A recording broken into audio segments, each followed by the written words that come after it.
Broadcasting from the business capital of the world, this is the Podcast Business News Network. Welcome back, everybody. I'm going to talk about hair loss today, and a pretty good chance if you found us, maybe you did a search and you're wondering about hair loss, maybe you're experiencing it, maybe it's somebody you know. Today, we're going to center on the reasons that most people don't consider why hair loss takes place. Probably going to surprise you. It surprised me when I started having a conversation with her. She is an amazing, and I want to make sure I have this right, trichologist. Yes. I'm saying it right. Okay. That's somebody that helps with hair restoration. And she's got a business in New Jersey and helps people with this all the time. I was blown away last time we got together, and the knowledge and depth that she has, whoa, about this topic. And she joins us once again on the program. It is LaRonne Quarles Wright joining us. Welcome. How are you doing today? I'm fine, sir. How are you? How was your weekend? Good, good. Everything's good. Getting ready for the holidays. And it's, when you hear from somebody, friend, loved one, even if you say it yourself, man, I don't know what's going on. I'm starting to lose some hair. Like right away, it's bells and whistles go off. There's a lot of concern. Hair brings us vanity, confidence, and all of that. What are some of the reasons people lose hair that they might not normally consider as a reason for hair loss? Aside from genetics, many of us, they all know, oh, my mom and my father, my grandfather, my brothers losing their hair. Genetics is always one of the top two. And if it's not genetics, it's usually always stress. So everyone can relate to, I had a little bit of stress. I was stressed out. I had an exam. I had a breakup. I had this. And subsequently the hair will, be interrupted in its growth cycle. So they'll lose hair. But some of the top ones are medication, illness. It can be lack of nutrition, just like we spoke of before. There are tons of reasons why someone would lose their hair that many people do not think about, because when clients come to my clinic and I share with them some things about hair loss and hair growth, I'll say, did this happen? Did this happen? And what happened with this? What happened with this? And they're like, what does that have to do with anything? And I say everything, because anything you come in contact with, anything that affects you, your life, your blood supply will affect your hair, because your hair is a barometer of your health. If you lose your hair, something else is amiss, and we just have to figure it out. Wow. Seems reasonable too when somebody gets let's say there's a drug test, for work or whatever. Your hair. What does that say? Yeah. A lot. Yes, it does. When it comes to stress, let's say somebody lost some hair because of stress, and it doesn't just come out of nowhere. You've been dealing with a stressful situation and it got you there. When you minimize the stress situation, does the hair start coming back? It does. Yes, it will. But of course, you have to interrupt whatever's stressing you or ailing you. And that's whatever's affecting your cortisol level, your adrenals, whatever's affecting you stress-wise, it will definitely reverse itself once you alleviate the stressful concern. But if you have, and I swear I don't mean it the way it sounds, if you have a husband or a spouse or a child or work, and you travel the same, path to work every day, and you have the same concerns and the same traffic, if you're in that same dynamic all the time, it really won't change. It will just interrupt your hair so much where, depending on what stage of the growth cycle you're in, it will just advance you further into the growth phase, where you have anagen, catagen, and telogen, and then exogen, and back to anagen. All hairstylists know what that is. The stress will prematurely push your hair from the growth phase to the resting and the fallout stage. So there are so many hairs on your head that are going to be pushed prematurely to that fallout stage. So it will just happen quicker.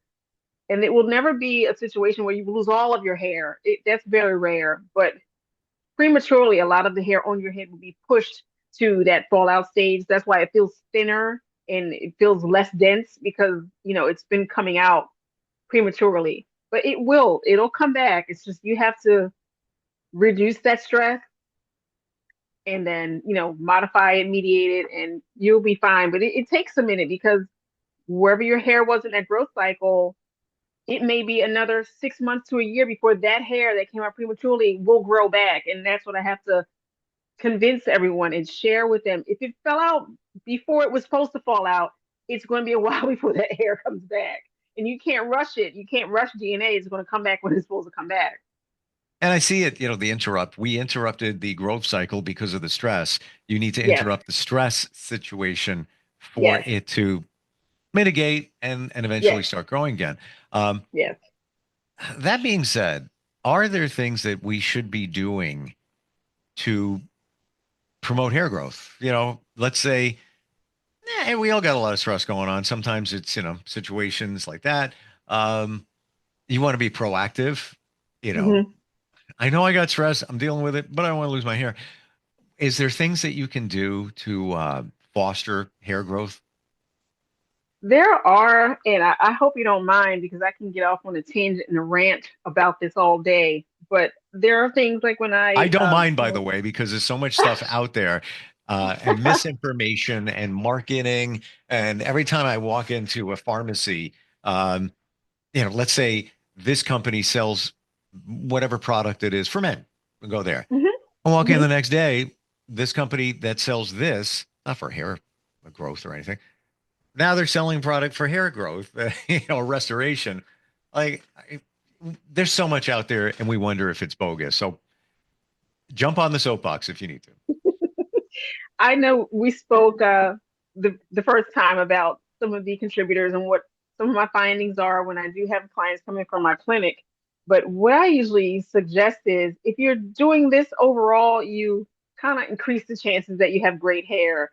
You have to make sure that you're eating clean because if you eat the same things all the time, Mm, your diet isn't very varied. And you need different things in your diet from all of the spectrum of colors because they provide different nutrients. You need things that are yellow, red, green, purple, blue all the time because you need antioxidants. And I'm pretty sure you've heard of antioxidants, right? sure.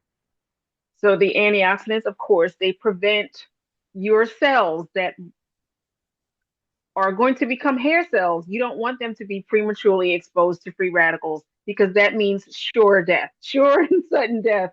And we call that apoptosis. So we don't want your cells to go through apoptosis any quicker than they normally would, which is why we tend to lose hair and we lose growth because we're not really creating cellular regeneration. So one of the first things I do is say you need antioxidants. And with the antioxidants, you can get those through anything from great leafy greens, fresh fruits, fresh vegetables, or you can just take an oral antioxidant. Hmm. Next on the list are anti-inflammatories. Everyone needs anti-inflammatories, and anti-inflammatories will just help the body overall. So antioxidants, anti-inflammatories, regular just nutrients, like a good nutritional supplement. Also, we all need pre and probiotic fiber. You need it because we need to keep pushing out all of the bad stuff out of our arteries and veins to make sure that blood circulation is flowing well to all areas of the body, namely the hair.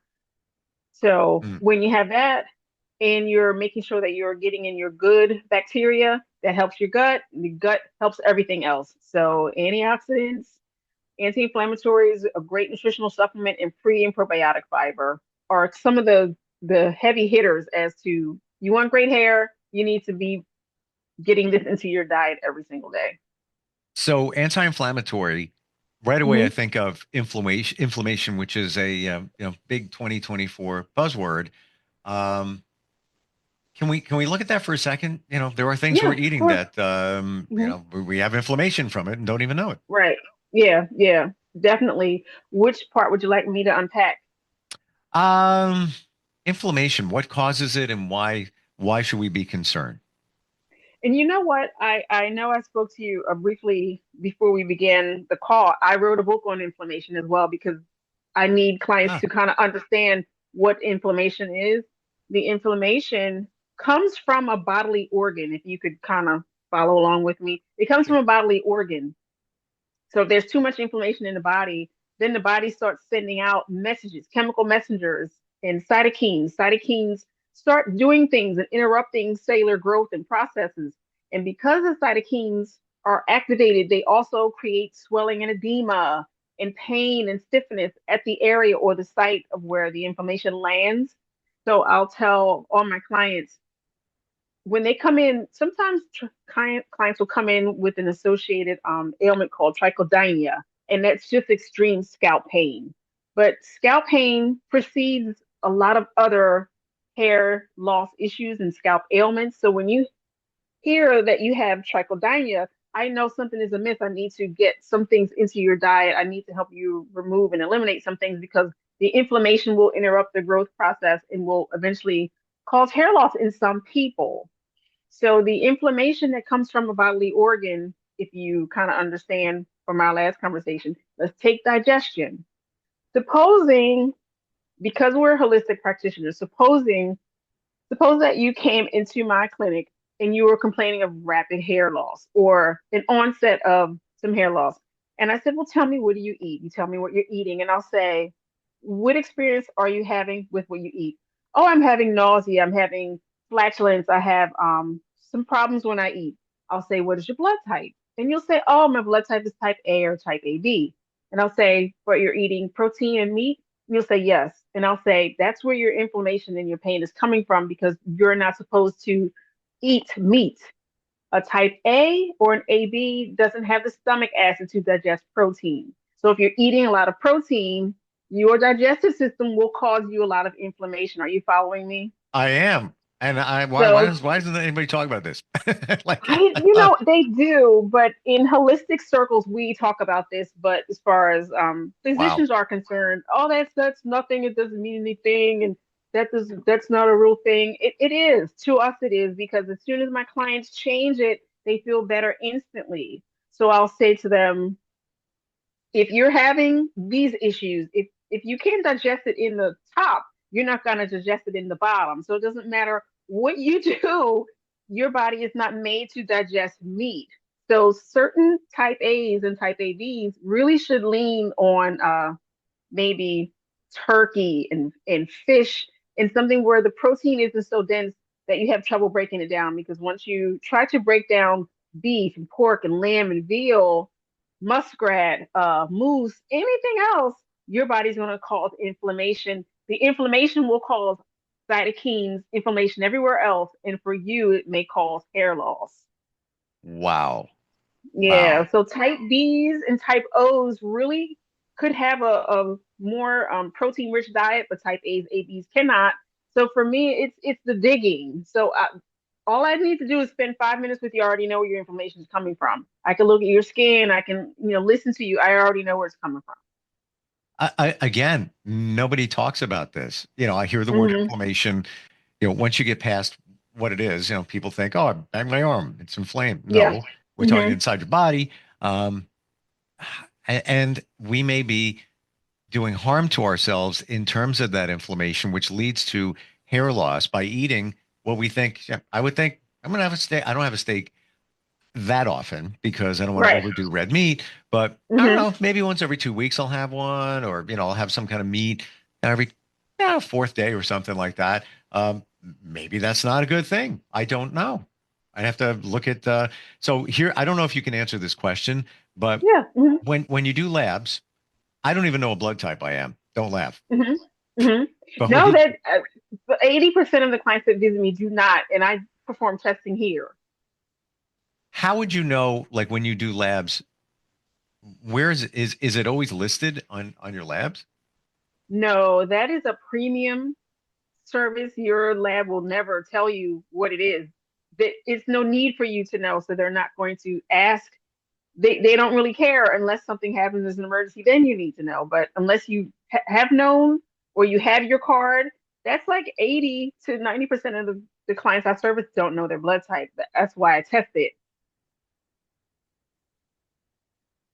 That's an awkward pause for insurance Yeah. companies. Yeah, I mean, because it's like on a need to know basis. You don't really need to know unless someone specifically needs that information. So, And yeah, so you would think that that would just be a normal, hey, we're going to add at the top of the test, blah, blah.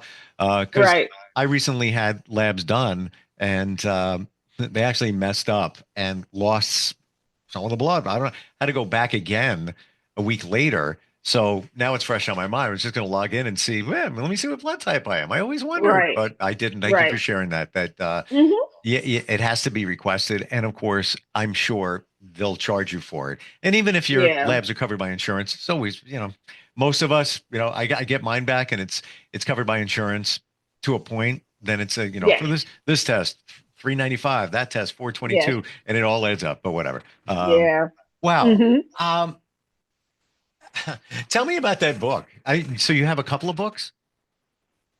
I have one that I wrote that's called Inflammation, and then I have the second one that's called The Top 5 Reasons Why Your Clients Are Losing Their Hair. And the inflammation book, that's all about what things you can do to stave off inflammation, like what things you can eat, where it comes from, what inflammation is. And then the second book, of course, I'm leaning more into hairstylists who need this information, who will never even have a clue that they would need to know this. So I'm trying to kind of bring them trichology information without them even knowing that that's what that is.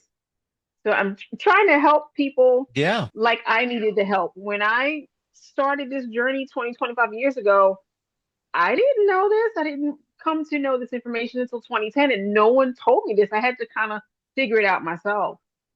LaRonne, I've done podcasts on inflammation before with, deep holistic people. They didn't explain it like you're explaining it. And it was always my impression that if you eat certain things, it can cause inflammation. Things you Hmm. obviously shouldn't be eating. That's what I'm talking about. Right. Yeah. And certainly, our food supply kind of tainted with pesticides, et cetera, et cetera. So you want to be careful there.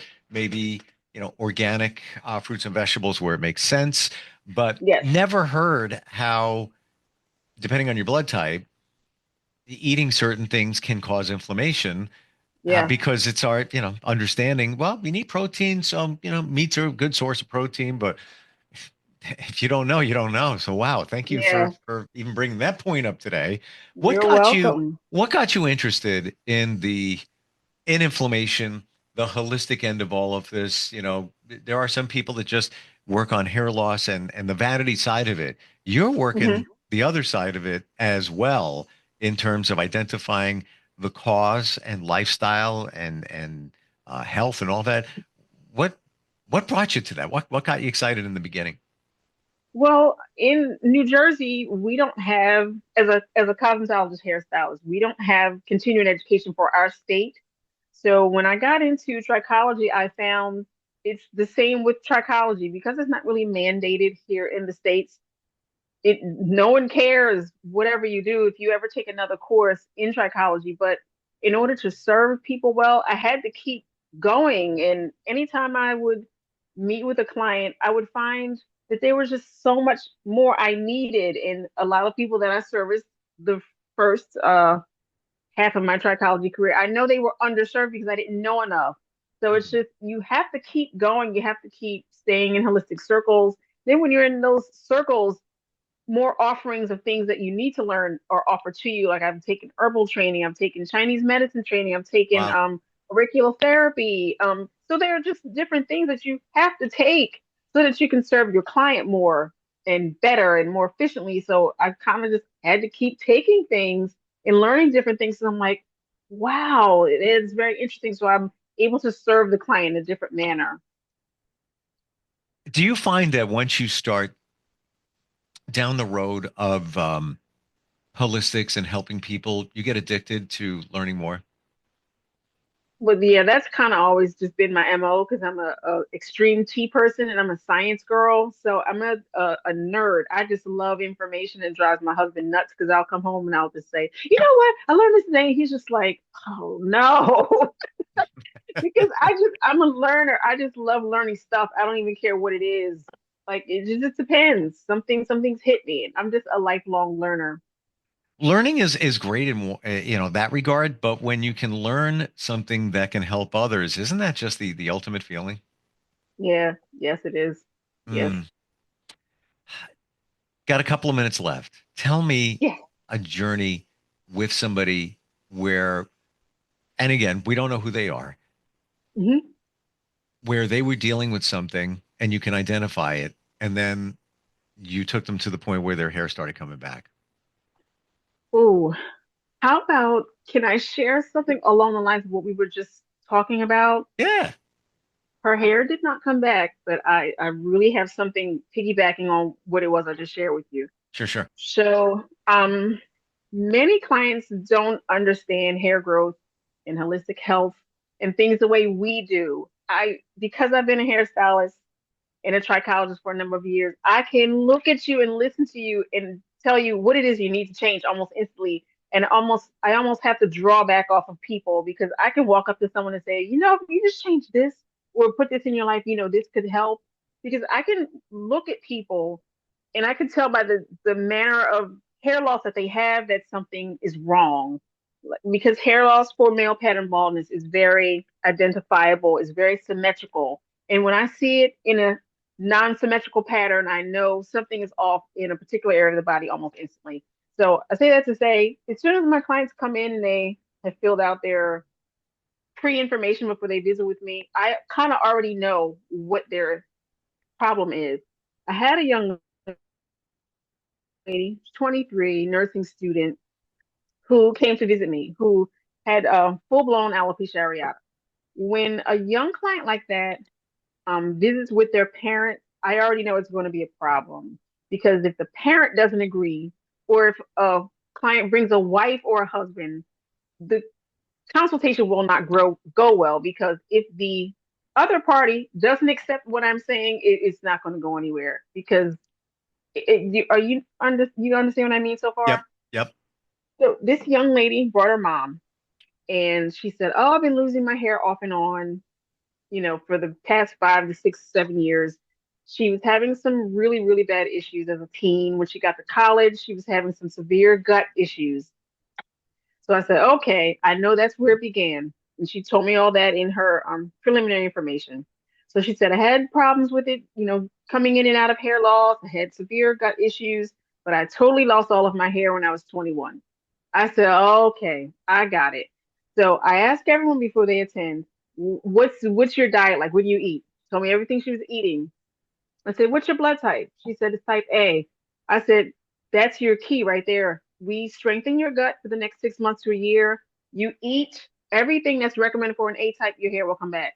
Her mother said, that's absolute nonsense. That's not what it is. I said, ma'am, the allergic reaction, the maladaptive response her body is giving towards the meat she's eating is her reason for having all of this upset. Her body's not designed to eat hot dogs, subs, chips, hamburgers. That's not what her body can digest. She can only digest type A foods, which are fish and a vegan lifestyle, vegetarian. I said, I promise you, you strengthen her gut, you do what I asked you to do, her hair will return because she had like peach fuzz, which I know she could probably regenerate the hair back. But her mother was just like, I have not heard anything like that. That's not going to work. I said, okay, ma'am. Believe me, Wow. this is what it is. I said, you're going to continue having rash, eczema, allergies because it's called the mast cell response. Your body does not like meat and it's a trigger for her. That's how alopecia areata begins. It comes from some sort of mast cell response, which is a trigger, an immune system reaction. And I said it's increased in strength by the stress. So she stresses about exams and this and that and about life. I said it brings it on. That's it. But I said you have to change the core, and it will take a different dynamic. So it's it, it's it's a lot to being a trichologist because not everyone accepts the message. Wow. And your message seemed very reasonable, and it's based on science. You know the blood type, how that correlates to what you should and should not eat. Wow. It's almost as if you're like, see, like a FBI profiler. You are like a follicle profiler. That's what you are. It's pretty cool. I have Um, to use that. I like that. Thank you. well, you are. That's what I see. When you said that woman walked in there with her mom. Wow. LaRonne, what's the best way to find you? I know you have, it's at two locations in New Jersey. As a matter of fact, I'm not at the second location as often, so I don't travel there that much, very little. But I am at 1420 South New Road in Pleasantville, and you can reach us on our website at hairlosscenternj.com. And I would imagine anybody anywhere on the planet, from the holistic side and your information, you could consult with them as well, right? Yes, yes. Wow. LaRonne, thank you for today. Thank you for all the insight. Whoa. Learned a lot. And honestly, I didn't think we'd be filling, a half hour of a podcast about the reasons that we don't normally see in terms of hair loss. We could keep going in terms of what's actually going on within our bodies, inflammation and such. Appreciate it. And happy holidays to you and your family. Same to you, sir. Thank you again. Are you looking for even more of the podcasts and hosts that you love? The Podcast Business News Network is proud to announce that you now have even more ways to listen live. Check out the MyTuner Radio, online radio box, and Simple Radio apps on iOS and Android, or find us online. Search for Business News Network on mytuner-radio.com, or search Podcast Business News Network on streama.com and onlineradiobox.com/US. Take your podcast on the go and don't miss a minute of the action.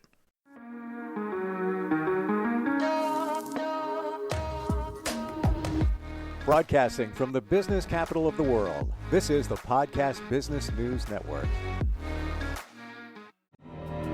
For nearly 2,000 severely injured veterans, everyday life has become filled with barriers.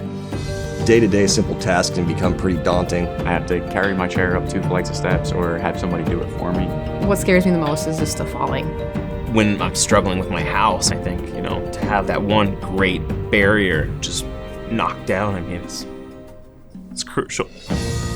Home for Our Troops is a wonderful nonprofit that builds a mortgage-free, fully adaptive, handicap-accessible house. And there's no catch. It'll be our very first home that we've ever owned. This is a game changer. This is where your life begins again. We need you to join us in completing this important mission. Please visit hfotusa.org and help build homes and rebuild lives. Because of you, everything's going to be okay.